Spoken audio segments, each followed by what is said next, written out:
Hola, buenas tardes. Te doy la bienvenida a Comunidad Será. Nosotros somos una comunidad que ha tomado la decisión de alejarse de todas las tradiciones que generación tras generación se nos han venido heredando. Si tú ya nos has venido escuchando, seguramente ya sabes que nosotros lo que pretendemos es simplemente alejarnos de todos los dogmas y todas las doctrinas que han sido enseñadas hoy en todas las diversas organizaciones religiosas y que carecen completamente de un fundamento bíblico, que obedecen más a tradiciones y a políticas establecidas por instituciones religiosas que a una correcta interpretación bíblica. Así que el día de hoy, una vez más, vamos a iniciar nuestro estudio. Vamos a continuar con el estudio del libro de Levítico, capítulo 11. Pero como siempre, antes de comenzar, quiero darte algunos anuncios. El principal de ellos, pues, es informarte que estoy haciendo la propuesta en cuanto a que cualquier persona que esté interesada en recibir una visita de parte mía, y cuando digo de parte mía, incluyo a mi familia también, cualquier persona que esté interesada en recibir una visita de parte mía para que tengamos un estudio bíblico en su casa, bueno, pues lo único que tienes que hacer es escribir al correo electrónico juan.torres@gmail.com juan.torres@gmail.com. La idea es darle continuidad a los estudios que estamos dando a través de esta plataforma, pero hacerlo en tu casa. Yo considero que hay gente que está muy interesada en conocer la palabra libre de levadura, libre de la influencia de las religiones y de las tendencias que hoy se están manejando en muchas organizaciones que lo único que hacen es manipular a las masas para tratar de sacar de ellas el mejor de los provechos. Y bueno, vamos entonces a continuar con nuestro estudio. El día de hoy toca el turno para el libro de Levítico en su capítulo número 11. Levítico capítulo número 11. Ve buscando tu capítulo número 11 del libro de Levítico. Y ya sabes, me interesa que traigas tu Biblia en la mano, que me acompañes en la lectura de cada versículo. Yo creo que ahí se marca una gran diferencia entre las personas que solamente quieren oír y aquellas que realmente quieren estudiar. Así es que si tú quieres estudiar realmente la Biblia, pues trae tu Biblia en mano o ten tu Biblia a la mano para que vayas leyendo junto conmigo los versículos y te vayas dando cuenta de cuáles pueden ser las dificultades a la hora de hacer una interpretación. Si tú no tienes puesta tu mirada dentro del versículo en el cual estamos analizando, muy probablemente esos detalles sutiles que a veces nos encontramos cuando hacemos la lectura de la Biblia a solas, no los vas a poder identificar y entonces por lo tanto vas a carecer del correcto aprovechamiento de este tipo de estudios. Yo te invito a que lo hagas y como siempre también te pido que me acompañes a hacer una oración. Para nosotros es importante siempre contar con la compañía de nuestro Padre, contar con su presencia, contar con su guía y con su aprobación. Así es que inclina tu rostro, cierra tus ojos y vamos a orar brevemente, sin esparmiento, sin gritos, simplemente dirigirnos al Padre Celestial con la más humilde de nuestras actitudes. Bendito eres tú, Señor, nuestro Dios, Rey del universo, que nos santificas con tus mandamientos y que nos has ordenado meditar en tu palabra de día y de noche. Es tu palabra, Señor, la lumbrera en nuestro caminar. Es tu palabra aquella que nos da guía, ese faro dentro de la oscuridad que nos dice hacia dónde tenemos que dirigirnos. Es tu palabra, Señor, aquella la que nos da las referencias de vida, aquella que nos sirve para saber en dónde es que estamos nosotros parados. Por este motivo, Padre, el día de hoy pedimos como siempre de tu aval, de tu ayuda, de tu amor, de tu guía, para que durante todo este tiempo de estudio estés tú con nosotros y nos puedas ayudar a discernir con claridad sin obedecer a ninguna política religiosa, a una política institucional, sino simplemente leyendo como niños. Así que yo te lo pido como siempre en el nombre de tu Hijo, Yeshua HaMashiach, que es conocido como Jesucristo de Nazaret. Amén. Bueno, vamos entonces a comenzar con el estudio de Levítico capítulo número 11. Levítico capítulo número 11. Y bueno, ese capítulo yo estoy seguro que a muchas personas les va a interesar. Pero sobre todo, yo creo que va a ser bueno para que nos quitemos de muchas dudas, para aquellos que todavía tienen dudas respecto a qué podemos y qué no podemos comer. Así es que Vamos a hablar acerca de los pasajes también, aquellos que han sido usados para decir que nosotros ya podemos comer de todo. Vamos a ver todas las perspectivas y vamos a obtener nuestras propias conclusiones. Como siempre, tú sabes, aquí no se le forza nada a nadie. Lo único que pretendemos es darle la lectura simple al texto y que cada quien saque sus propias conclusiones. A final de cuentas, cada quien es responsable de las decisiones que toma respecto al conocimiento que está adquiriendo. Si nosotros aquí te hacemos una aportación y tú vives tu vida respecto a la manera en la que se está interpretando la Biblia, felicidades, eso es muy muy bueno. Si tú lees aquí o estudias aquí y obtienes conclusiones que difieren mucho de las conclusiones que nosotros hemos obtenido, igualmente felicidades. Lo importante es que tú estés realmente persuadido por la Escritura. Siempre cuando tú estés en la duda de si eso es o no una interpretación bíblica adecuada, hace la pregunta, ¿esta interpretación a qué está obedeciendo? ¿Está obedeciendo a los intereses específicos de una organización o de alguna institución? ¿O está obedeciendo realmente a una interpretación simple del texto que Dios nos quiso dar a conocer desde el principio de los tiempos? Y que lo puso por escrito desde el monte Sinaí. Pregúntate eso y trata de ser simplemente honesto y en función de eso saca tus propias conclusiones. Bueno, vamos entonces al capítulo número 11 de Levítico. Y dice de la siguiente manera, versículo 1, habló el Eterno a Moisés y a Aarón diciéndoles, hablad a los hijos de Israel y decidles, estos son los animales que comeréis de entre todos los animales que hay sobre la tierra. Y bueno, así abre este capítulo. Estos son los animales que comeréis de entre todos los animales que hay sobre la tierra. En alguna ocasión escuché a alguien criticar mucho a las personas del Oriente, algunas de ellas, no todos los países orientales tienen las mismas tradiciones alimenticias, pero en algunos países de Oriente se consume, no sé si tú lo sepas, se comen el perro. Entonces, en alguna ocasión yo escuché a una persona criticar a estas naciones por el hecho de que consumían o comían el perro. Pero a final de cuentas, estamos exactamente en la misma situación si aquí, al otro lado del mundo, nosotros comemos puerco, cerdo, o si comemos rata, o si comemos cualquier otro animal que no esté especificado para nuestro consumo por parte de Dios. A final de cuentas, tú siempre debes de preguntarte quién es el indicado para decirnos qué es lo que podemos comer y qué es lo que no podemos comer. Podemos nosotros obedecer a tradiciones simplemente y comer aquello que nuestros padres comieron porque ellos también no sabían y por lo tanto obedecían simplemente a la tradición de seguir comiendo esa comida que siempre les dieron de comer sus padres. Pero nunca se atrevieron a hacer la pregunta, ¿realmente yo puedo comer esto? Estas personas de Oriente también están en esa situación. Si ellos comen perro es porque en sus tradiciones se les ha permitido comer perro. Así como aquí, en este otro lado del mundo, en México, para ser específicos, y en muchos países de Latinoamérica, incluyendo Norteamérica, se consume mucho el animal que es más conocido como el puerco, pero el puerco no es el único animal que está prohibido por Dios.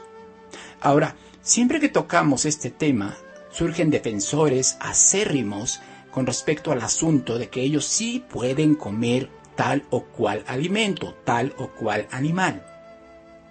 E incluso personas que creen o que dicen creer en lo que está escrito en la Biblia. Aquí la pregunta sería, ¿quién tiene la razón? ¿Aquel que obedece simplemente a su, ¿cómo lo podríamos llamar? A su apetito, a su deseo de comer determinado tipo de carne, o aquel que obedece simplemente a una tradición, aquel que obedece a que por el hecho de que en esta fiesta o en esta celebración se incluye este tipo de comida, sin importar si esa celebración incluso es o no bíblica, simplemente por el hecho de que por miles o cientos de años se ha venido haciendo esa celebración, entonces como tal, pues en esta celebración yo tengo que comer esto. ¿Por qué? Pues porque se acostumbra, porque es costumbre comer esto. En fin, cada quien puede tomar sus propias referencias para definir a qué está obedeciendo cuando come tal o cual alimento. Llama mucho la atención que a veces incluso le hacemos más caso a un médico que a lo que dice la palabra de Dios. Si un médico me prohíbe a mí comer carne de cerdo, a él sí le hago caso. Pero si Dios me prohíbe a mí comer carne de cerdo a través de su escritura, a él no le hago caso. Y entonces empiezo a buscar una serie de recursos escriturales para tratar de justificar mi consumo de carne de cerdo. Vamos a ver algunos de esos pasajes y vamos a tratar de ser objetivos. Sobre todo, vamos a proporcionar la información de la cual hoy en día carece la mayoría de la gente para que realmente se dé cuenta si están interpretando de manera correcta lo que ellos usan para justificar escrituralmente su consumo de comidas prohibidas. Antes de continuar con la lectura de Levítico 11, me gustaría que leyéramos un pasaje y para eso te voy a pedir que vayamos al Evangelio. Vamos al Evangelio de Marcos, capítulo 7, y vamos a leer todo el capítulo, desde el versículo 1 hasta el versículo 23. Y vamos a sacar un primer contraste, es decir, antes de empezar a leer lo que dice Levítico 11, vamos a leer lo que dice Marcos, capítulo 7. Y vamos a ver si de alguna manera esto nos puede hacer un cortocircuito. Recuerda que la Biblia nunca se contradice. Y tampoco es cierto que lo que dijo Dios hace miles de años, hoy lo contradiga. Él no puede contradecirse. ¿Sí? Entonces, si algo estamos haciendo, algo como esto, de que pareciera que la Biblia se está contradiciendo, es que estoy haciendo una mala interpretación. Las llaves para interpretar correctamente la Biblia son, en principio, Dios nunca se contradice. Segundo, Dios nunca cambia. ¿Sí? No es que Dios haya sido uno en el pasado y que sea otro en el presente. Dios siempre es el mismo. Dios es el mismo hoy, lo será mañana, lo fue ayer y lo será siempre. Dios nunca cambia, es inmutable. Entonces, si tú tienes eso bien claro, entonces ¿por qué crees doctrinas que se basan en el hecho de que Dios supuestamente cambió tanto sus reglas, es decir, aquellos mandamientos que estipuló para definir a sus hijos, como a aquella nación sobre la cual Él derrama su bendición? Si tú dices que Dios nunca cambia, entonces ¿tú por qué crees ese tipo de doctrinas? En fin, vamos a leer Marcos capítulo 7, versículo 1, que dice de la siguiente forma. Se juntaron a Jesús los fariseos y algunos de los escribas que habían venido de Jerusalén, los cuales, viendo a algunos de los discípulos de Jesús comer pan con manos inmundas, esto es, no lavadas, los condenaban. Porque los fariseos y todos los judíos, aferrándose a la tradición de los ancianos, si muchas veces no se lavan las manos, no comen. Yo te voy a pedir de favor que en este versículo 3 subrayes esa frase, aferrándose a la tradición de los ancianos. Versículo 4. Y volviendo de la plaza, si no se lavan, no comen. Y otras muchas cosas hay que tomaron para guardar, como los lavamientos de los vasos de beber, y de los jarros, y de los utensilios de metal, y de los lechos. Todo lo que se menciona en estos versículos son tradiciones que fueron implantadas por los llamados sabios judíos, lo que aquí leemos como los ancianos. El caso concreto del lavamiento de manos es el corazón de la discusión que está a punto de comenzar en este capítulo. Este es un lavamiento de manos del tipo ritual, que permanece hasta nuestros días y que fue resultado de tradiciones, no de alguna instrucción que viniera de la Biblia, no de ninguna instrucción que viniera de la Torá. A este lavamiento de manos se le conoce como Netilat Yamaim. Consiste en verter agua 3 veces sobre la mano derecha usando un recipiente de determinada capacidad volumétrica. Después se debe repetir el mismo procedimiento con la mano izquierda. El agua debe llegar hasta las muñecas e inmediatamente después del lavado de manos se debe recitar una bendición. El Netilat Yadayim debe realizarse antes de los alimentos, pero además se hace por las mañanas, ya que se piensa que durante la noche se obtuvo cierta impureza como resultado del probable contacto con partes nobles. También se cree que el sueño es una manera de estar en contacto con la muerte y como resultado, ciertos espíritus malos pueden quedarse adheridos a las manos. Esto es lo que se cree, lo que se creía en aquella época, lo que se cree en la actualidad. Sin duda, hay mucho de superstición en todo esto. Fueron cosas como estas las que nuestro maestro atacó durante todo su ministerio. Tradiciones que en muchos casos estaban en contra de la verdadera instrucción bíblica, en contra de la verdadera Torá. Aquí no se está poniendo en discusión el hecho de que qué estaban comiendo o qué no estaban comiendo, sino estaba en discusión el asunto de una tradición que no era resultado del estudio bíblico, sino de tradiciones de los llamados sabios judíos. Versículo 5. Le preguntaron pues los fariseos y los escribas, ¿por qué tus discípulos no andan conforme a la tradición de los ancianos, sino que comen pan con manos inmundas? Ok, aquí otra vez vuelve a aparecer la frase, la tradición de los ancianos. Están recriminando a Jesús el hecho de que los discípulos no están siguiendo la tradición. ¿Qué dijo Jesús ante esto? Versículo 6. Respondiendo, él les dijo, hipócritas. Bien profetizó de vosotros Isaías, como está escrito, este pueblo de labios me honra, mas su corazón está lejos de mí. Pues en vano me honran enseñando como doctrinas mandamientos de hombres. ¿Qué es lo que Jesús está recriminando aquí? Las doctrinas de hombres, es decir, las tradiciones. Todo aquel que honra a Dios solo de labios y que no se enfoca en los mandamientos de Dios, sino en las tradiciones, ya sea judías, ya sea cristianas, o en las tradiciones de cualquier otro tipo de religión, se hacen acreedores a la misma llamada de atención que nuestro maestro hizo en contra de estos escribas y de estos fariseos. En vano honran a Dios cuando dicen que le aman, pero no obedecen sus mandamientos. En vano lloras y te conmueves y cuando te dicen que debes obedecer los mandamientos, solo buscas cómo justificar que haces lo contrario. Date cuenta que la discusión aquí no es acerca de ninguna dieta, sino acerca de una tradición. Versículo 8. Porque dejando el mandamiento de Dios, os aferráis a la tradición de los hombres, los lavamientos de los jarros, de los vasos de beber, y hacéis otras muchas cosas semejantes. Así como hoy en la actualidad, para aquellas personas que se dejan seducir por el judaísmo, y quiero decir que no estoy completamente en contra del judaísmo, hay cosas hermosas en el judaísmo y que sí son bíblicas, pero también hay un montón de tradiciones. Pero hoy hay muchas personas que se han dejado seducir por todo, por el paquete completo del judaísmo.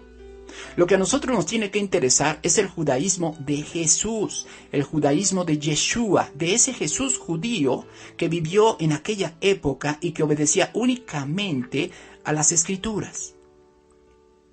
En aquel entonces el judaísmo de Jesús era un judaísmo realmente apegado a la palabra.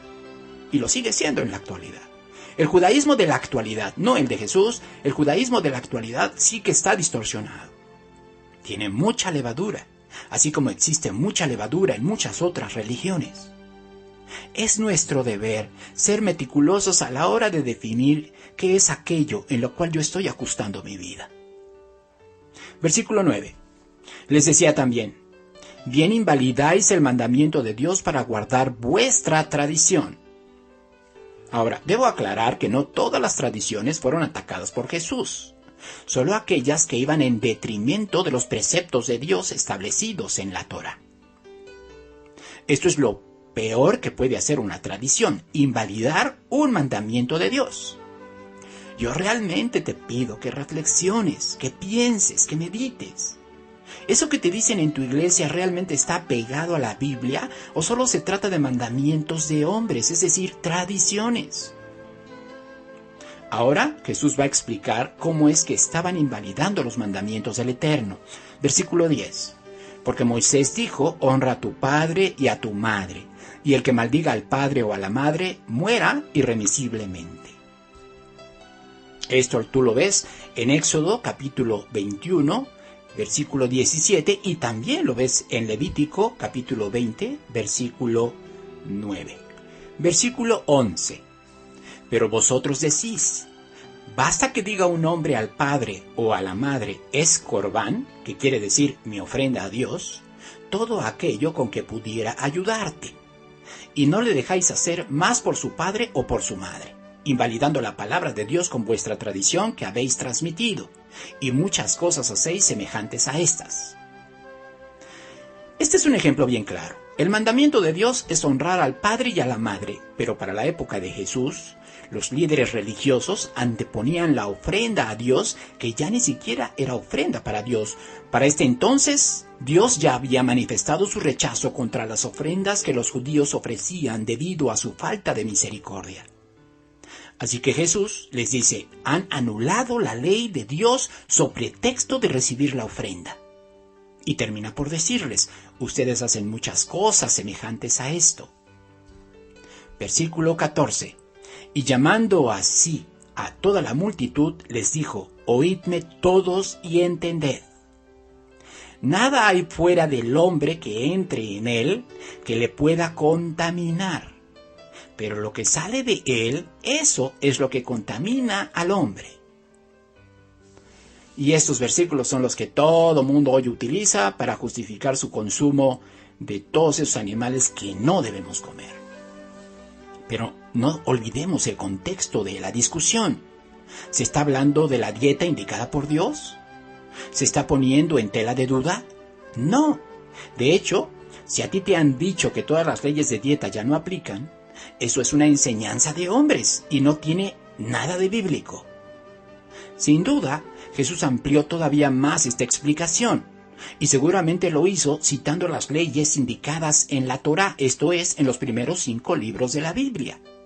Pero extrañamente, el siguiente versículo termina la discusión, y digo extrañamente porque ahorita te voy a contar por qué. Versículo 16. Si alguno tiene oídos para oír, oiga. ¿Por qué digo que extrañamente este versículo terminó con la discusión? Para los que hemos estudiado a Jesús, sabemos que esta frase, él la decía antes o después de contar una parábola. Pero no leemos en ninguna parte de este capítulo, no leemos ninguna parábola. Aquí la pregunta es, ¿qué pasó? Versículo 17. Cuando se alejó de la multitud y entró en casa, le preguntaron sus discípulos sobre la parábola. Esto es una prueba contundente de que aquí alguien, seguramente con la intención de borrar la explicación de Jesús, nos robó la parábola respecto a este tema. Es aquí donde debemos darnos cuenta que Jesús nunca contradijo la Torá. Los primeros 5 libros de la Biblia describen aquello en lo que Jesús creía. Si no fuera así, entonces, ¿por qué dices que Jesús es la palabra de Dios hecha carne? La palabra de Dios para Jesús y para los apóstoles es todo lo que se encuentra registrado en la Torá y en los profetas. Jesús aseguró que no había venido a anular la ley ni a los profetas. Su ministerio siempre giró alrededor de la Torá.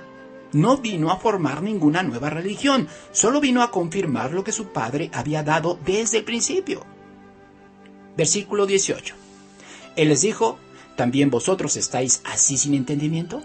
¿No entendéis que todo lo de fuera que entra en el hombre no le puede contaminar? Porque no entra en su corazón, sino en el vientre y sale a la letrina. Esto decía, haciendo limpios todos los alimentos. Ahora, ¿en qué se basaba Marcos, que fue el que escribió este evangelio, para decir que Jesús limpió todos los alimentos? Pablo nos ayuda a obtener la respuesta.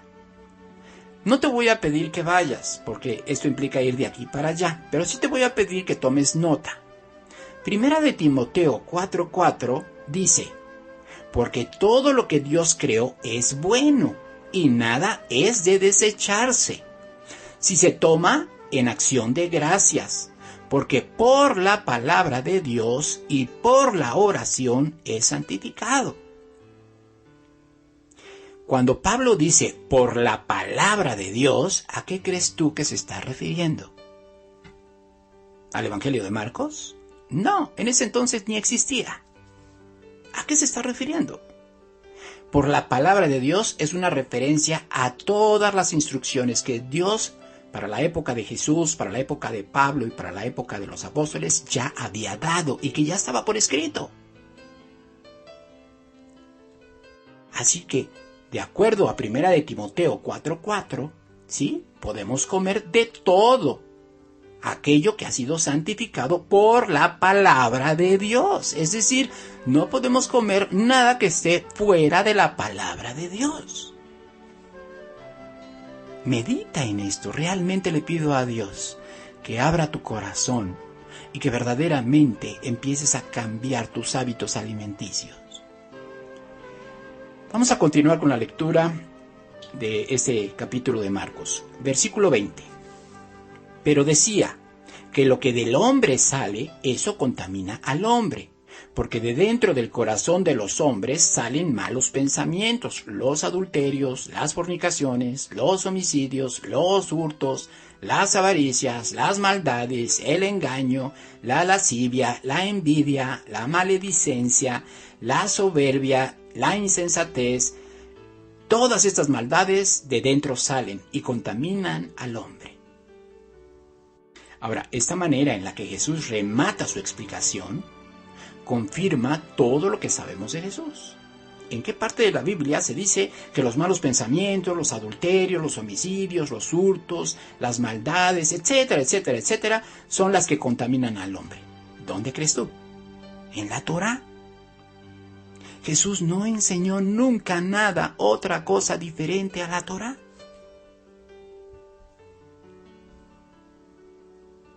Todo el pasaje que acabamos de leer se basa en el hecho de que Jesús atacó las tradiciones que se anteponen a la ley de Dios. Si a estas alturas no te ha quedado claro, o si tratas de traer a tu mente otro pasaje que tú crees que habla de que ya no es necesario, ya no son necesarias las leyes de la dieta, pues espérate tantito, las vamos a ver al final de la lectura del capítulo 11 de Levítico. Pero por ahora, quédate pensando en este pasaje. En principio, ¿por qué nos robaron una parábola en este capítulo 7 del Evangelio de Marcos?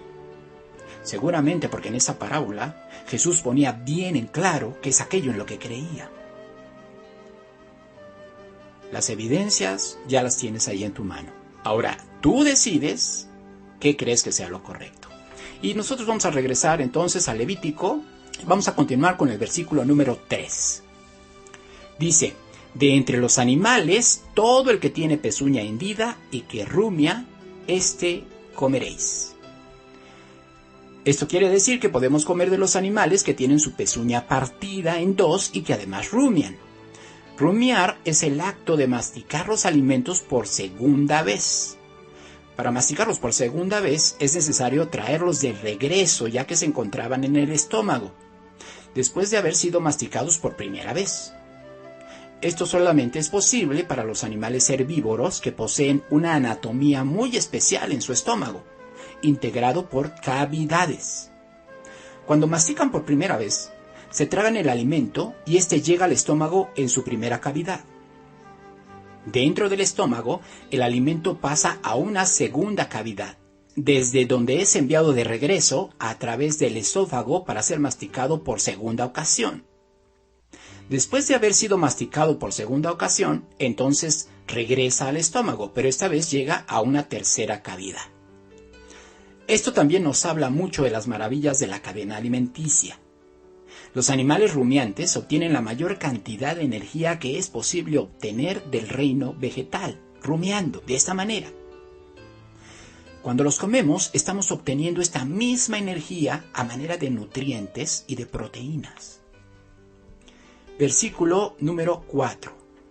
Pero de los que rumian o que tienen pezuña, no comeréis estos. El camello, porque rumia, pero no tiene pezuña hendida, lo tendréis por inmundo. También el conejo, porque rumia, pero no tiene pezuña, lo tendrás por inmundo. Asimismo, la liebre, porque rumia, pero no tiene pezuña, la tendréis por inmunda.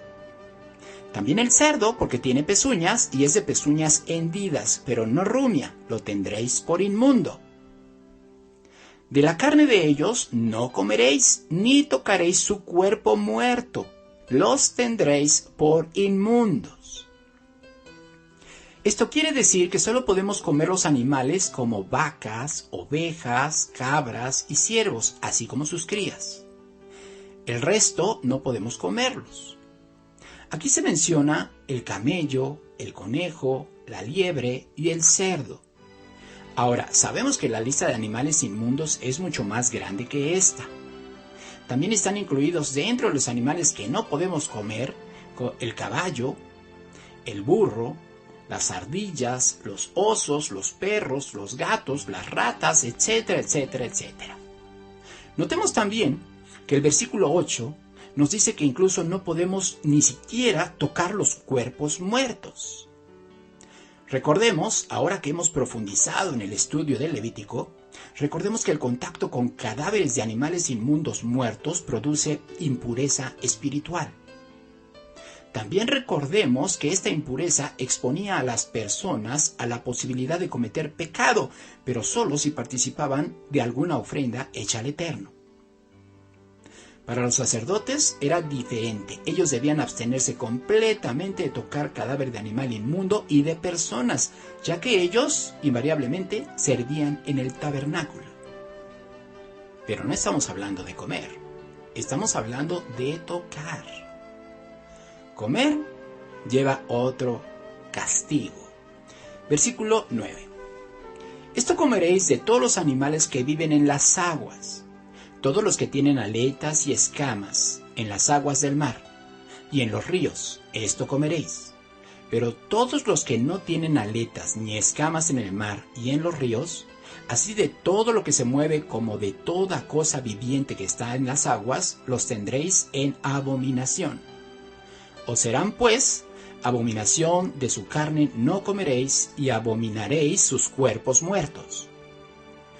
Todo lo que no tuviere aletas y escamas en las aguas, lo tendréis en abominación.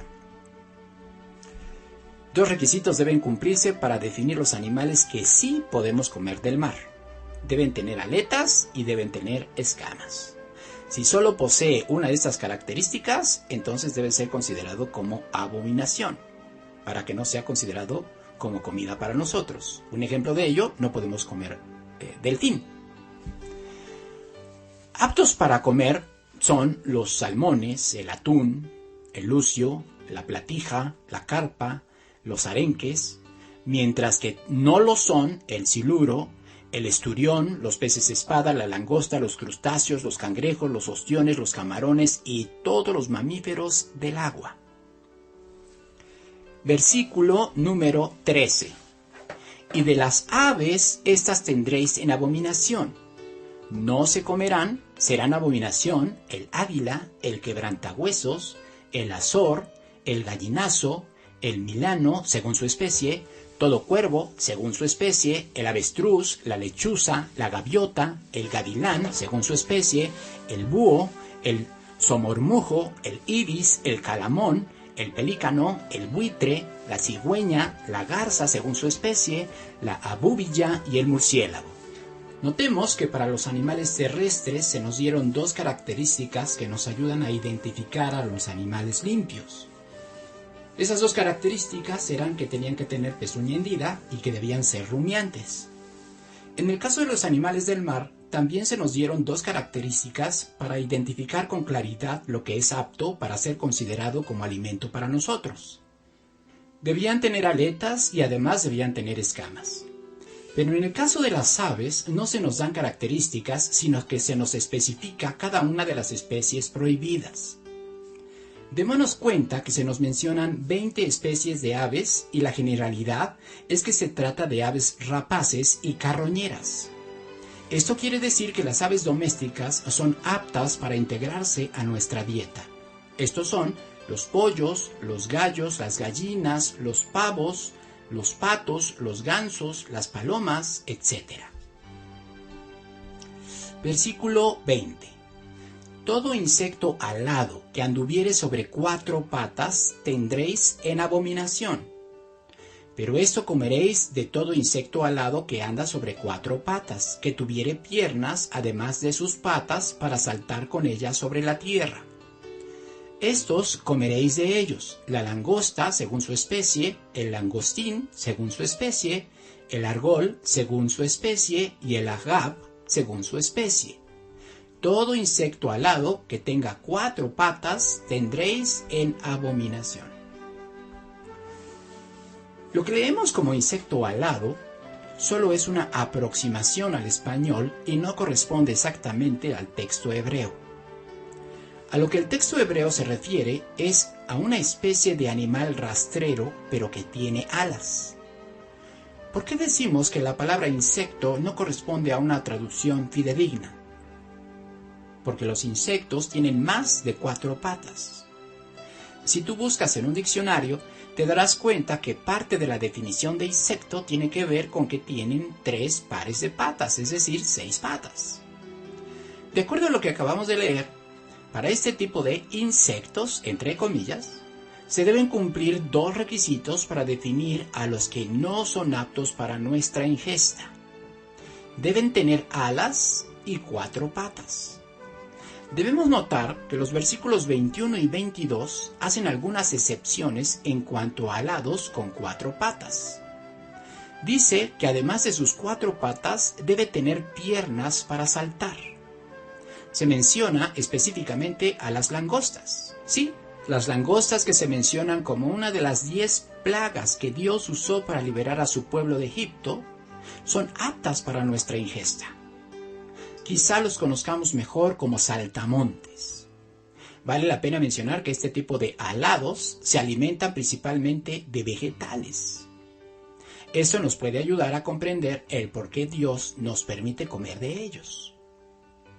Hay un pasaje en el Nuevo Testamento que menciona a Juan el Bautista como un hombre que se alimentaba de langostas. Esto está en Mateo capítulo 3, versículo 4.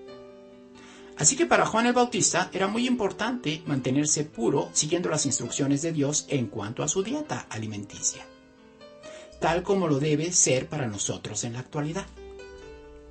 Versículo 24.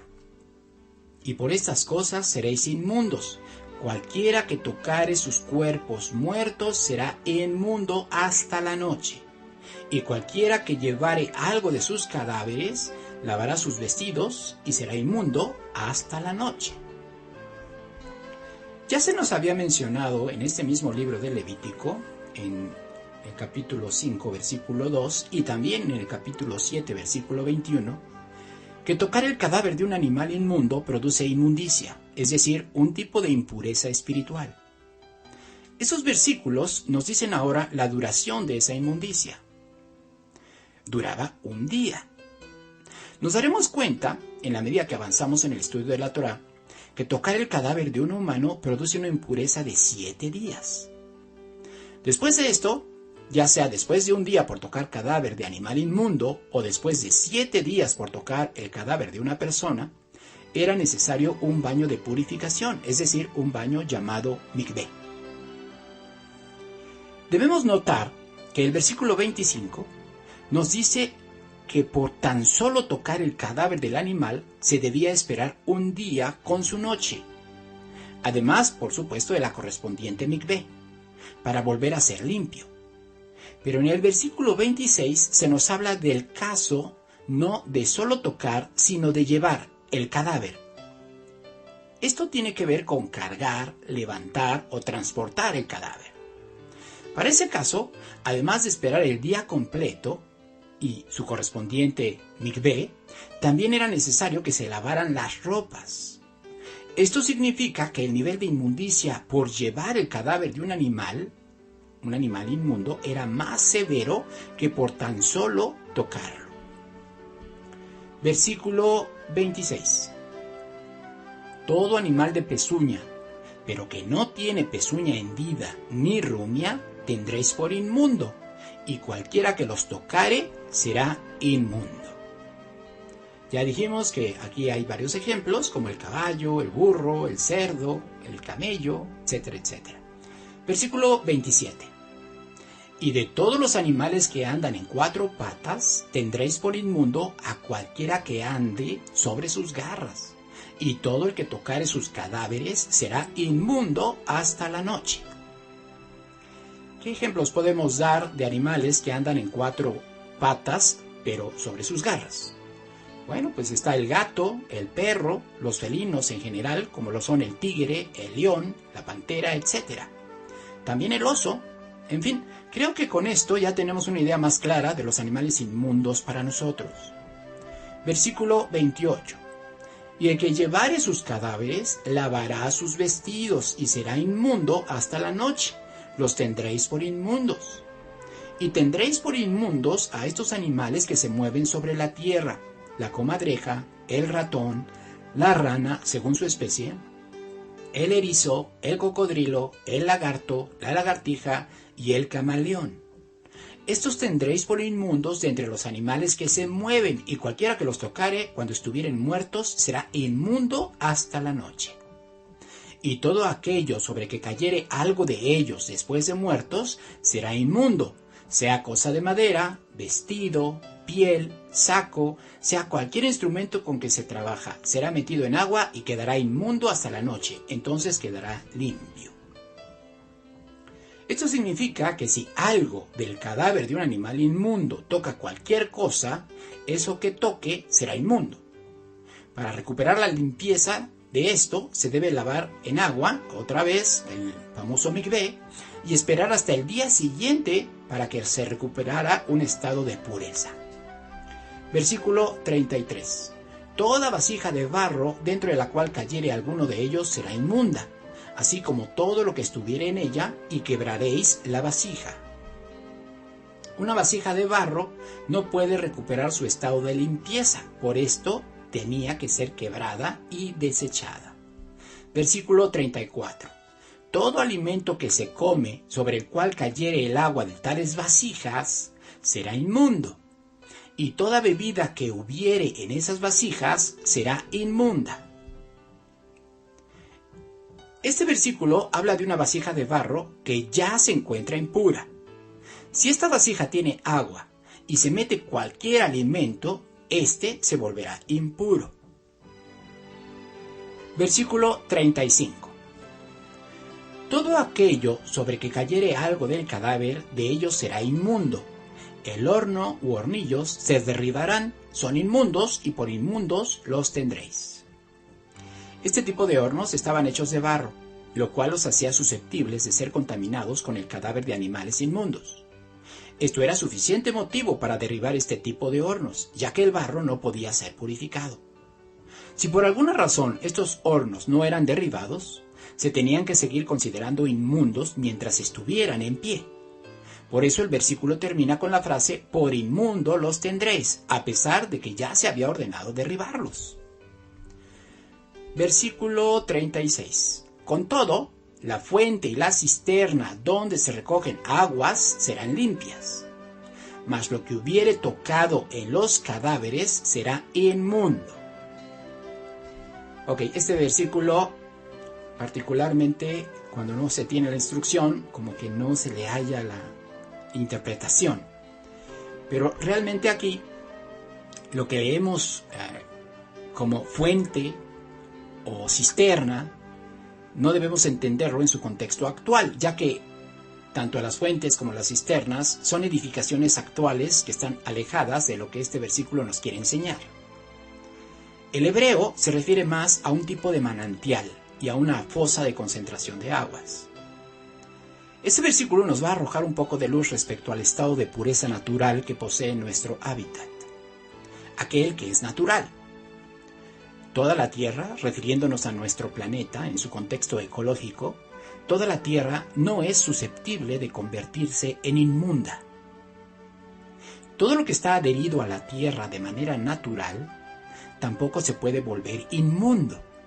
Un ejemplo de esto son los ríos, los lagos, los estanques, pero también todo el reino vegetal, los árboles, las plantas, las montañas, etcétera, etcétera. Si alguno de los animales mencionados en este capítulo como inmundos mueren en el campo, no por ello contaminará la tierra que entra en contacto con el cadáver y de esa manera la tendríamos que llamar inmunda. Es el mismo caso para el caso de las aguas. No hay forma de que el agua deje de ser limpia y se convierta en inmunda, espiritualmente hablando. El versículo, sin embargo, termina haciendo la aclaración de que aun cuando el cadáver esté en el agua y el agua no está inmunda, si alguien entra al agua y toca el cadáver, entonces sí se adquiere inmundicia. Esto también nos ayuda a entender el por qué una persona que se sumerge en el agua se vuelve pura de cualquier inmundicia. O podríamos decir que de esta manera nosotros podríamos entender el origen y la naturaleza de ese baño ritual que se usaba para obtener purificación, es decir, del mikvé. Siempre que el mikvé se llevara a cabo en una fuente natural de agua, un río, un lago, un manantial, etcétera, etcétera. De esta forma, tú también te das cuenta que si tú quieres hacer una purificación, no puedes hacerlo en la tina de tu baño, ni puedes hacerlo en una piscina, ni puedes hacerlo en lugares que no están en contacto directo con nuestra tierra. Versículo 37. Y si cayere algo de los cadáveres sobre alguna semilla que se haya de sembrar, será limpia. Mas si se hubiere puesto agua en la semilla y cayere algo de los cadáveres sobre ella, la tendréis por inmunda. En esos versículos 37 y 38 se habla de semillas o plantas que ya fueron arrancadas de la tierra. Si la semilla tiene contacto con el cadáver inmundo, aún así permanece limpia. Pero si se encuentra en un medio acuoso y a éste le toca un cadáver inmundo, entonces la semilla será inmunda. Ahora, este medio acuoso tiene que ser un medio acuoso aislado de un medio natural. Versículo 39. Y si algún animal que tuvieres para comer muriere, el que tocare su cadáver será inmundo hasta la noche. Hasta este versículo se habló del contacto con cadáveres de animales inmundos que producen inmundicia. Pero este versículo 39 nos habla ya de animales no inmundos que mueren de una manera diferente a ser degollados. La misma regla aplica para ellos. El que tocare cadáver de este tipo de animales será inmundo hasta el otro día. Versículo 40. Y el que comiere del cuerpo muerto, lavará sus vestidos y será inmundo hasta la noche. Asimismo, el que sacare el cuerpo muerto, lavará sus vestidos y será inmundo hasta la noche. Este versículo nos da dos motivos para lavar las ropas, es decir, los dos casos en que la inmundicia a través de un cadáver se había hecho tan severa que había llegado a las vestimentas. Uno de estos casos ya se nos había mencionado cuando se habló de los animales inmundos. Ahora se habla de cadáveres de animales limpios. Llama la atención que se mencione el caso de comer del cadáver de un animal, que aunque limpio, no murió degollado, y que se diga que produce inmundicia solo por un día.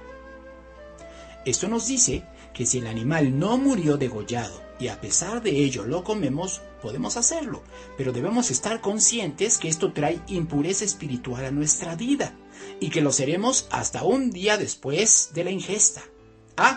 Y no debemos olvidar un baño de purificación, ese que era necesario para realmente volver a recuperar un estado de pureza. Versículo 41.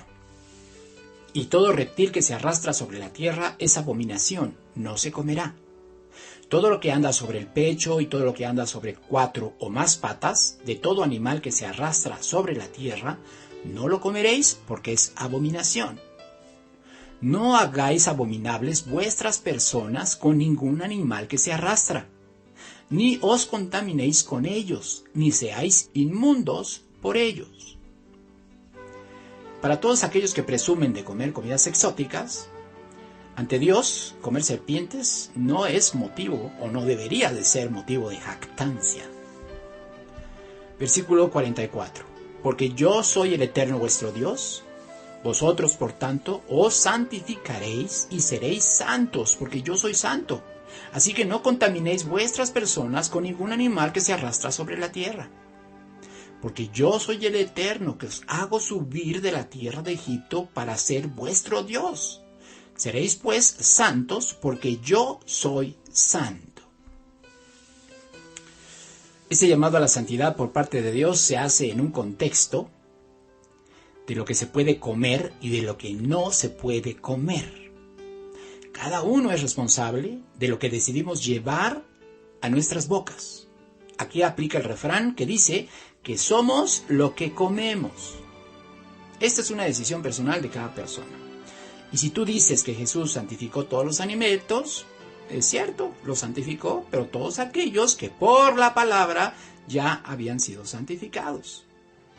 Ahora, vamos a ver algunos otros pasajes que, igual que el primero que estudiamos, el de Marcos, ahora vamos a ver otros pasajes que también son usados para contradecir esto que dice Levítico. Vamos al libro de los Hechos, capítulo 10. Y vamos a leer todo el capítulo 10 del libro de los Hechos. Vamos a leer este y otro pasaje para que no haya lugar a dudas, porque generalmente las personas cuando están empecinadas y aferradas a querer comer lo que a ellos se les antoja, siempre buscan en la Escritura pasajes que les ayuden a justificar sus conciencias. Pero realmente si tú entiendes cómo se interpretan estos pasajes, el resto de los pasajes que tú te encuentres en la Biblia van a ir en el mismo sentido, siempre en la misma tónica. Versículo 1. Capítulo 10, versículo 1. Había en Cesarea un hombre llamado Cornelio, centurión de la compañía llamada la Italiana, piadoso y temeroso de Dios con toda su casa, y que hacía muchas limosnas al pueblo y oraba a Dios siempre. Este vio claramente en una visión, como a la hora 9 del día, que un ángel de Dios entraba donde él estaba y le decía: Cornelio. Él, mirándole fijamente y atemorizado, dijo: ¿Qué es, Señor? Y le dijo: tus oraciones y tus limosnas han subido para memoria delante de Dios. Envía pues ahora hombres a Jope, y haz venir a Simón, el que tiene por sobrenombre Pedro. Este posa en casa de cierto Simón curtidor, que tiene su casa junto al mar. Él te dirá lo que es necesario que hagas. Ido el ángel que hablaba con Cornelio, éste llamó a 2 de sus criados y a un devoto soldado de los que le asistían, a los cuales envió a Jope, después de haberles contado todo. Al día siguiente, mientras ellos iban por el camino y se acercaban a la ciudad, Pedro subió a la azotea para orar cerca de la hora 6. Bueno, ya llegamos al pasaje muchas veces usado para decirte que puedes comer cualquier cosa que se te antoje. Ya no hay referencias ni leyes en cuanto a dieta, de acuerdo a esas interpretaciones. Veamos si eso es cierto. Pedro subió a la azotea por ahí del mediodía para orar. Versículo 10. Y tuvo gran hambre y quiso comer, pero mientras le preparaban algo, le sobrevino un éxtasis, y vio el cielo abierto, y que descendía algo semejante a un gran lienzo, que atado de las 4 puntas era bajado a la tierra, en el cual había de todos los cuadrúpedos terrestres y reptiles y aves del cielo. Y le vino una voz: levántate, Pedro, mata y come. Un gran lienzo con todo tipo de animales, de los cuales la voz le decía que comiera. Pedro era judío. Como buen judío, no comía de cualquier animal. Por eso responde en el siguiente versículo de la siguiente manera. Versículo 14. Entonces Pedro dijo: Señor, no, porque ninguna cosa común e inmunda he comido jamás. Para cuando se da este evento, Pedro ya había estado aprendiendo de Jesús por más de 3 años. Jesús ya había sido crucificado, resucitado y glorificado. Si la escena anterior que leemos en Marcos hubiera sido en el sentido que hoy la mayoría de las personas interpretan, entonces Pedro no hubiera objetado esta instrucción e inmediatamente hubiera comido. Pero no, lo que dijo fue que nunca había comido cosa inmunda o común. Prosigamos con la historia. Versículo 15. Volvió la voz a él la segunda vez. Lo que Dios limpió, no lo llames tú común. Esto se hizo 3 veces, y aquel lienzo volvió a ser recogido en el cielo. Si nos quedáramos hasta aquí, quizá, y digo quizá, podríamos interpretar que efectivamente Dios le dio instrucciones a Pedro para comer comida inmunda. Pero, ¿y qué hacemos con el contexto? ¿La historia del centurión solo fue de relleno? ¿O acaso somos tan brillantes y tan inteligentes y tan sabios en Biblia que entendimos súper rápido lo que Pedro no entendió? Porque debo decirte que hasta este punto Pedro no entendía nada de lo sucedido. Sigamos leyendo. Versículo 17. Y mientras Pedro estaba perplejo dentro de sí sobre lo que significaría la visión que había visto, he aquí los hombres que habían sido enviados por Cornelio, los cuales, preguntando por la casa de Simón, llegaron a la puerta. Démonos cuenta cómo lo que dice este versículo dice que Pedro se quedó perplejo y además comenzó a meditar. Debemos tomar ejemplo de Pedro. Esto es algo que deberíamos tomarlo en cuenta y, sobre todo, cuando nos encontremos con con disyuntivas. Si nos encontramos con disyuntivas, meditemos, pero hagámoslo dentro del contexto bíblico. No vayamos y le preguntemos a esa persona que ha demostrado no saber de Biblia. No extrapolemos ni los contextos ni las escrituras. Versículo 18. Y llamando, preguntaron si moraba allí un Simón que tenía por sobrenombre Pedro. Y mientras Pedro pensaba en la visión, subráyalo, mientras Pedro pensaba en la visión, le dijo el Espíritu, he aquí 3 hombres te buscan. Es decir, Pedro todavía se encontraba meditando, pensando qué había querido decir Dios en el momento que le mostró esa visión. Versículo 20. Levántate pues y desciende, y no dudes de ir con ellos, porque yo los he enviado. Entonces Pedro, descendiendo a donde estaban los hombres que fueron enviados por Cornelio, les dijo, he aquí, yo soy el que buscáis. ¿Cuál es la causa por la que habéis venido? Ellos dijeron, Cornelio el centurión, varón justo y temeroso de Dios, y que tiene buen testimonio en toda la nación de los judíos, ha recibido instrucciones de un santo ángel, de hacerte venir a su casa para oír tus palabras. Entonces, haciéndoles entrar, los hospedó. Y al día siguiente, levantándose, se fue con ellos, y le acompañaron algunos de los hermanos de Jope. Al otro día, entraron en Cesarea, y Cornelio los estaba esperando, habiendo convocado a sus parientes y amigos más íntimos. Es decir, ya no nada más lo estaba esperando Cornelio, sino amigos y parientes de Cornelio. Versículo 25. Cuando Pedro entró, salió Cornelio a recibirle, y postrándose a sus pies adoró. Mas Pedro le levantó diciendo, levántate, pues yo mismo también soy hombre. Y hablando con él, entró y halló muchos que se habían reunido. Por favor, nota que esta historia está ligada a la visión de Pedro. Pero ¿de qué manera se relacionan? El siguiente versículo nos revela el asunto importante de esta historia. Versículo 28. Y les dijo, vosotros sabéis cuán abominable es para un varón judío juntarse o acercarse a un extranjero. Pero, y aquí viene la interpretación de Pedro, a mí me ha mostrado Dios que ningún hombre llame común o inmundo. La meditación y reflexión de Pedro respecto a su visión encontró su resultado. Finalmente entendió cuál fue el objetivo de la visión. No se trataba de una cuestión de alimentos, sino de la incorporación de cierto grupo de gentiles dentro del pacto de Dios. Hoy en día, no podemos llamar a nadie como inmundo por cuanto para nosotros su verdadera identidad está oculta. La inmundicia llega solo cuando la gente se aparta de los mandamientos de Dios. Solo debemos pregonar la palabra de Dios y será solo la memra del Eterno, la palabra del Eterno, el dabar de Dios, la que se encargará de redarguir la conciencia de cada persona en contra de sus malas obras. Así que Pedro, después de tener la visión, se metió en un torbellino de ideas que, si no hubiera él estado anclado a la Torá, seguramente le hubieran conducido a conclusiones erradas. Por cuanto meditó en las enseñanzas de Jesús, con quien anduvo más de 3 años, sobre la misma base de la fe del Cristo, el resultado fue el adecuado. Generalmente, eso es lo que sucede cuando meditas en la palabra de Dios de día y de noche.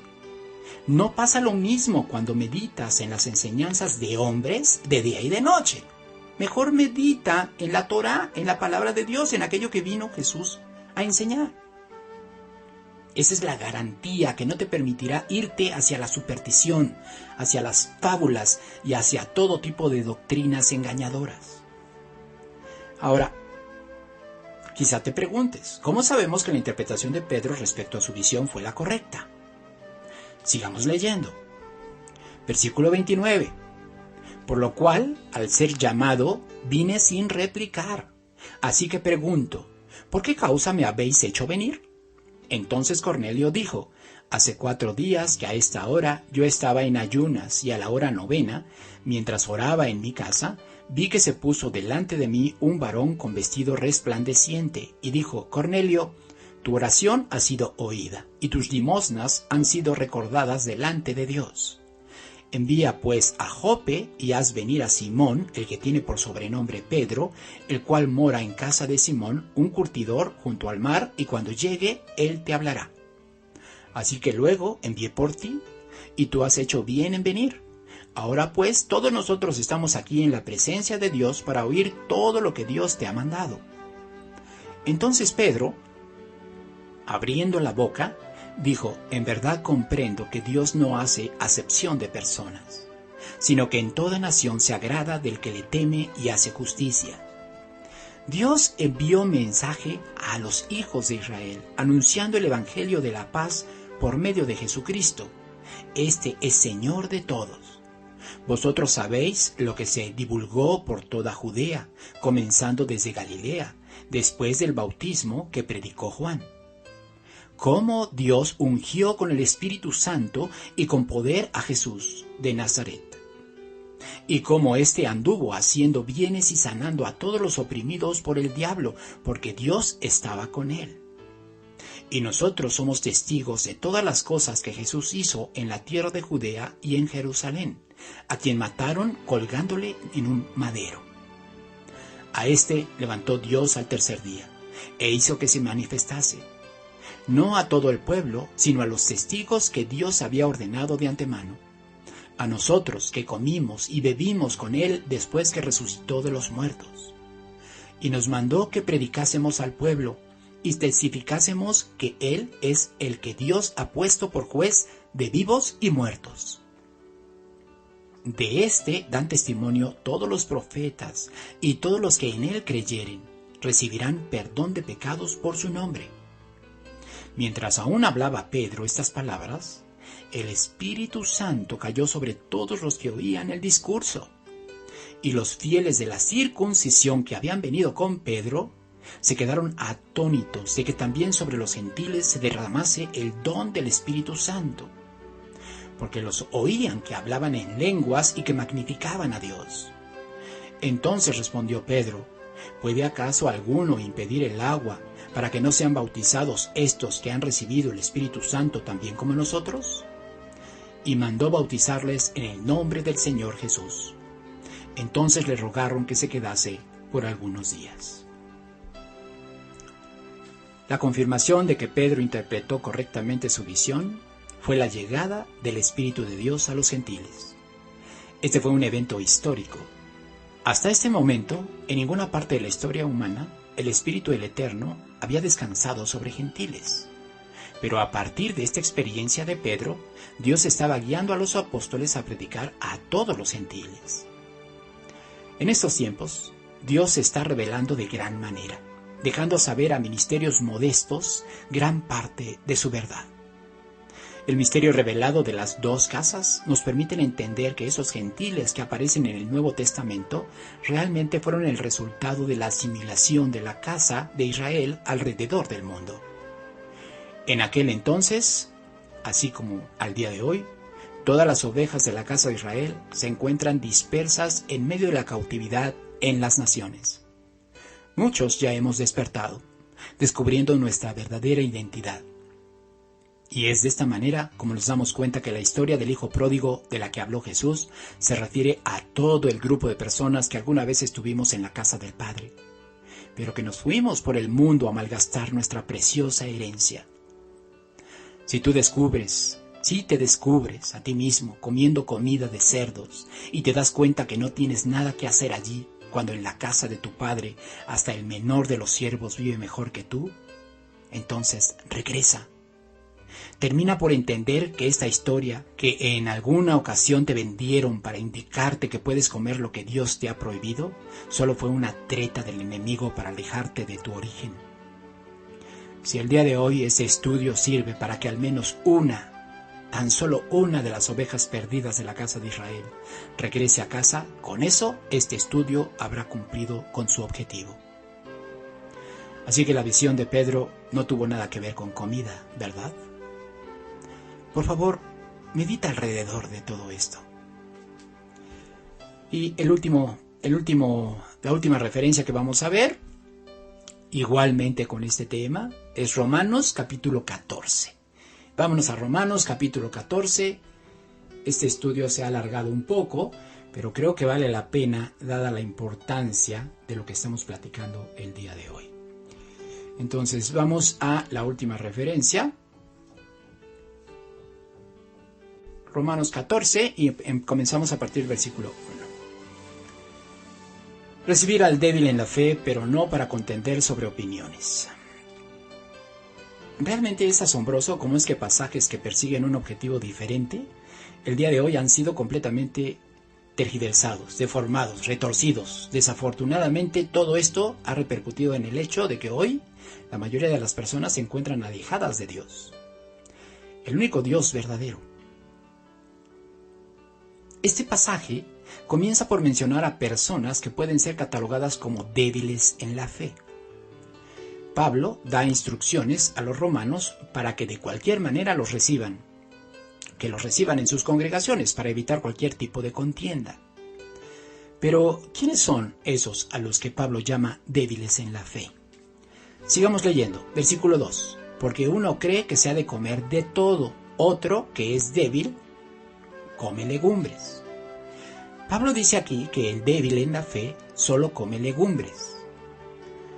Y esto se entiende porque ¿acaso la Torá nos indicó que solo podíamos comer legumbres? ¿Verdad que no? Si en la actualidad tú eres vegetariano o vegano, por lo que tú consideras cuestiones de salud o algún tipo de activismo, está bien, es respetable. Lo que Pablo está diciendo aquí es que estas personas son débiles no en sus convicciones, sino en el contexto de una fe que debía apegarse al judaísmo de Jesús, y no a una tendencia alejada de la palabra de Dios. Ahora, analicemos el otro lado de la moneda.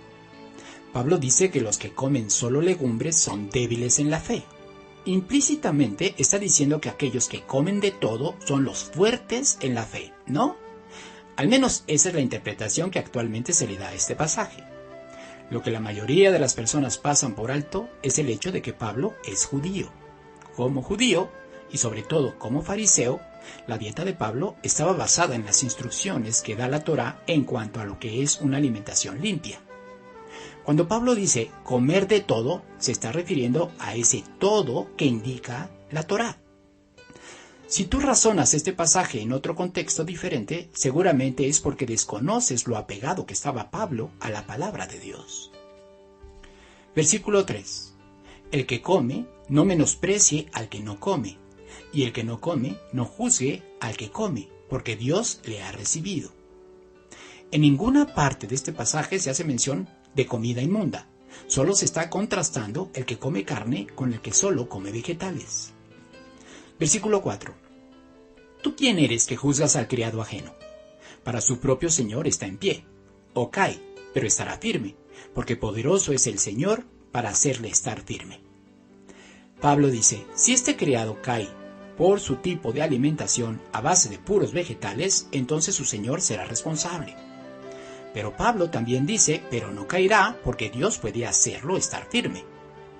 Nótese que estamos hablando de personas que recién se estaban incorporando a las congregaciones fundadas por Pablo, y que por lo tanto ya contaban con la suficiente providencia divina como para mantenerse firmes a pesar de prescindir de las proteínas que la carne aporta. Versículo 5. Uno hace diferencia entre día y día, otro juzga iguales todos los días. Cada uno esté plenamente convencido en su propia mente. El que hace caso del día lo hace para el Señor. El que no hace caso del día, para el Señor no lo hace. El que come, para el Señor come, porque da gracias a Dios. Y el que no come, para el Señor no come y da gracias a Dios. Siguen sin aparecer las comidas inmundas por ningún lado, solo un contraste de opiniones entre veganos o vegetarianos y los que no lo son. Versículo 7. Porque ninguno de nosotros vive para sí y ninguno muere para sí. Pues si vivimos, para el Señor vivimos, y si morimos, para el Señor morimos. Así pues, sea que vivamos o que muramos, del Señor somos. Porque Cristo para esto murió y resucitó, y volvió a vivir, para ser Señor así de los muertos como de los que viven. Todo el discurso de Pablo se centra en evitar prejuicios dentro de una congregación que se estaba esforzando por cumplir los mandamientos de Dios. Pablo en ninguna parte de este escrito ofrece algún tipo de licencia para comer lo que sea. Versículo 10. Pero tú, ¿por qué juzgas a tu hermano? O tú también, ¿por qué menosprecias a tu hermano? Porque todos compareceremos ante el tribunal de Cristo. Porque está escrito, vivo yo, dice el Señor, que ante mí se doblará toda rodilla y toda lengua confesará a Dios. De manera que cada uno de nosotros dará a Dios cuenta de sí. Así que ya no nos juzguemos más los unos a los otros, sino más bien decidid no poner tropiezo u ocasión de caer al hermano. Esto nos dice que las contiendas por este tema habían alcanzado tal magnitud que incluso estaban siendo motivo de tropiezo para algunas personas. Versículo 14. Yo sé y confío en el Señor Jesús que nada es inmundo en sí mismo, mas para el que piensa que algo es inmundo, para él lo es. Ok, ¿a qué se refiere Pablo cuando dice que nada es inmundo? ¿Acaso está contradiciendo las instrucciones de Dios que Él nos dio en Levítico 11? Nada de eso. Si así fuera, Pablo no solo contradice a la Torá, sino también contradice a Jesús, quien dijo que la ley de Dios no pasaría, sino hasta que pasen estos cielos y estas tierras. Esto tú lo encuentras en Mateo 5, versículo 18. Este versículo debemos entenderlo de la siguiente manera. Nada es inmundo de todo lo que Dios nos autorizó comer, incluyendo por supuesto los vegetales, que fueron el inicio de este argumento de Pablo. Versículo 15. Pero si por causa de la comida tu hermano es contristado, ya no andas conforme al amor. No hagas que por la comida tuya se pierda aquel por quien Cristo murió. Recordemos que todo esto se da dentro de un contexto judío. Si todavía crees que es dentro de un contexto cristiano, me da pena decirte que estás equivocado. No existe contexto cristiano en la Escritura, y el cristianismo hace acto de presencia solo hasta el siglo II de nuestra era. El punto es que estamos dentro de un contexto judío. Todas las congregaciones que se estaban formando estaban integradas por judíos y por gentiles que creían en un Mesías judío, es decir, gentiles que estaban llegando a una fe judía. En el judaísmo, la comida considerada kasher se basa en estándares muy altos. Si tú no comes kasher, aunque te estés esforzando por solo comer comida autorizada por Dios, para un judío sigue siendo comida inmunda. Este es el caso de este versículo y de este planteamiento que Pablo hace en todo este capítulo. Versículo 16. No sea pues vituperado vuestro bien, porque el reino de Dios no es comida ni bebida, sino justicia, paz y gozo en el Espíritu Santo. Cuando el reino de Dios sea establecido completamente en la tierra, ya no tendremos que preocuparnos en cuanto a la comida ni a la bebida, solo de la justicia, la paz y el gozo en el Señor. Todo lo que comamos será apto, porque solo habrá comida kosher para nosotros. Versículo 18. Porque el que en esto sirve a Cristo agrada a Dios y es aprobado por los hombres. Así que sigamos lo que contribuye a la paz y a la mutua edificación. No destruyas la obra de Dios por causa de la comida.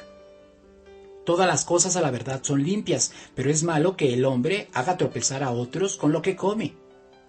Bueno es no comer carne, ni beber vino, ni nada en que tu hermano tropiece o se ofenda o se debilite.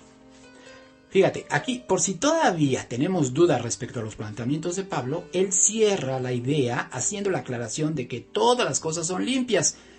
Recuerda que ya leímos en 1 Timoteo 4:4 que siempre y cuando sean santificadas por la palabra de Dios, es decir, que estén autorizadas a través de la palabra de Dios. Pero aquí, regresando a este tema, Pablo hace el sumario de su idea y de lo que pretende sentar como base. Dice, no comer carne ni beber vino. No está diciendo, ve y come los animales del lienzo de Pedro. No. Versículo 22. ¿Tienes tu fe? Tenla para contigo delante de Dios. Bienaventurado el que no se condena a sí mismo en lo que aprueba. Tener fe es guardar fidelidad a las instrucciones de Dios. Eso ya lo hemos hablado en muchos estudios. La fe que hoy se pregona en otras religiones es una fe abstracta que no te compromete absolutamente en nada.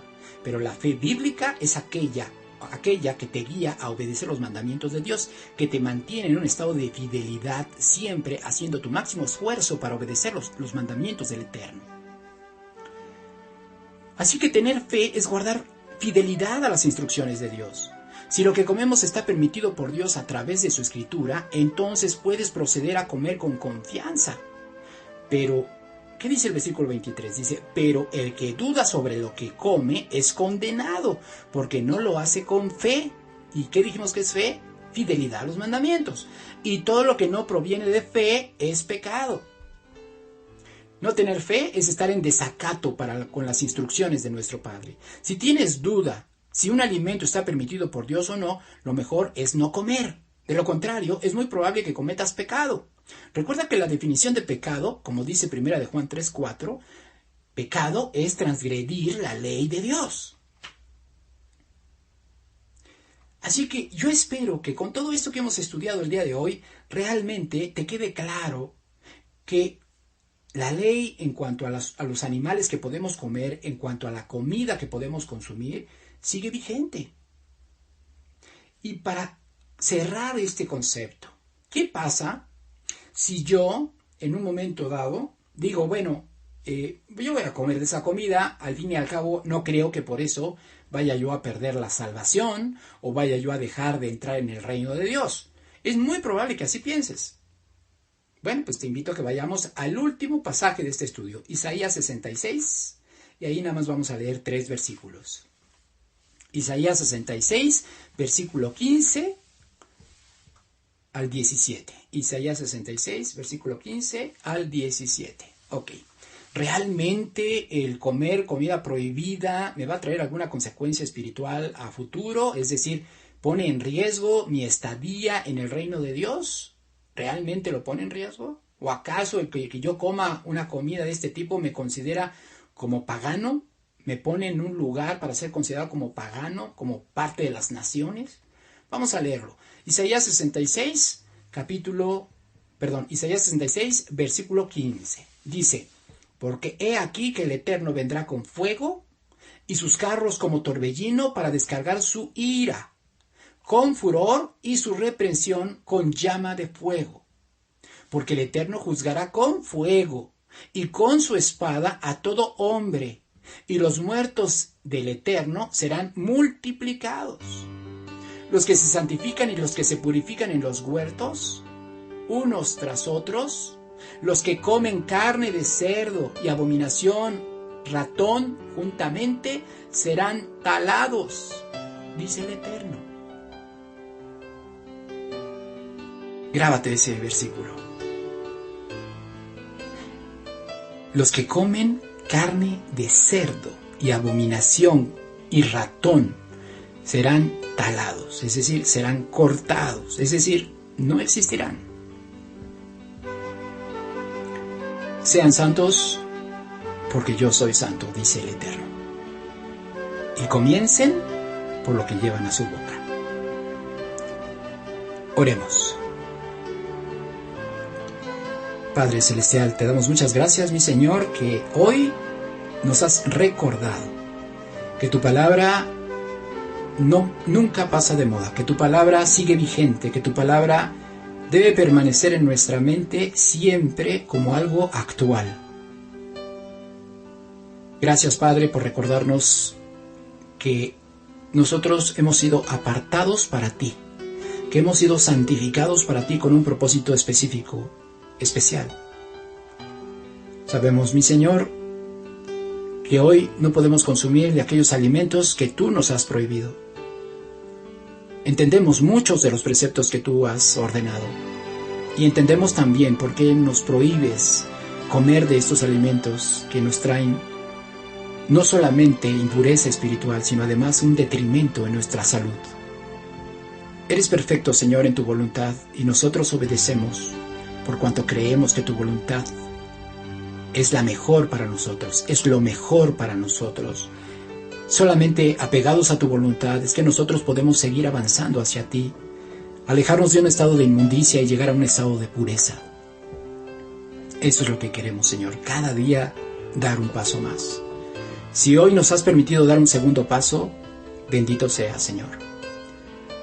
Y te pedimos que sigas permitiéndonos, Señor, seguir caminando hacia adelante, no hacia atrás. Permítenos seguir avanzando hacia el conocimiento de tu esencia, hacia el conocimiento de tu amor manifiesto en todas estas instrucciones que día a día llegan a nuestra vida y que verdaderamente se están convirtiendo en una lámpara que guía nuestro camino. Gracias, Señor, otra vez. Te pido que estés con nosotros durante toda esta semana que va a comenzar y que nos permitas regresar para continuar con estos estudios. Estamos muy cerca, Señor, de tu día de Yom Teruah. Dios quiera que el Mashiach, que Yeshua, esté pronto a la puerta y que esté por venir para lo que finalmente ponga orden y establezca la Torah en las naciones. Yo todo esto te lo pido, Señor, en el nombre de tu bendito Hijo, Yeshua HaMashiach. Amén.